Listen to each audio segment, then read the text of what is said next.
Good morning. This is William Allen, greeting Chicago's promise from Havre de Grace, Maryland, this Labor Day weekend.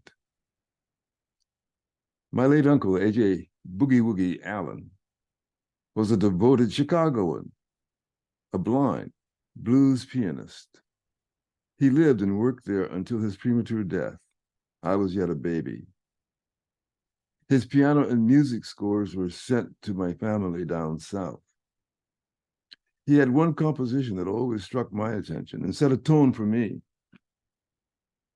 Its refrain ran, "If you can't tell the world she's a good little girl, then just say nothing at all." I took him to mean that one should not preen him or herself by showing other folks messes, but get busy building healthy, respectful relationships, the soil from which good can grow. In fact, the verse went on to say, work it out with her, and one day she will make a perfect wife. And I can well imagine my formerly enslaved great-grandfather Sisyphus proudly reflecting on his grandson entertaining folk in Chicago nightclubs with encouragement to build healthy families. Uncle AJ would be greatly pained to witness what has become of his beloved Chicago. But he would not have given up on Chicago. His spirit would embrace redeeming the promise of Chicago, the Problem Solvers Conference. They are launching not a season of finger pointing, but a life work of cultivating the good that comes when people take responsibility for their own lives and apply the God-given talents they have to build a flourishing community. They're not the kind of people who say help is on the way.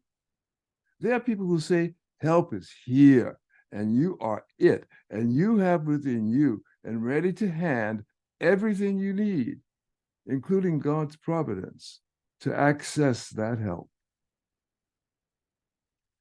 I know the people involved in redeeming the promise, and I know that they are just the inspired souls who can find the good to say and build upon to reverse violence, discord, and negativity. They understand the power of words of uplift when those words come along with labors of love, inspired by depths of faith and the good news of our Savior. They are more stewards than preachers. They will always say hello and never say goodbye where there is still hurt to heal, loss to replenish, and doubt to redeem. Please join in their effort to make Chicago life-giving rather than life-taking, so that all will have much to say about the fair little city and how good she is. And when joining, remember this from Psalm 127. Unless the Lord builds the house, they labor in vain who build it. Unless the Lord guards the city, the watchmen keep awake in vain. God bless you, and God bless Chicago.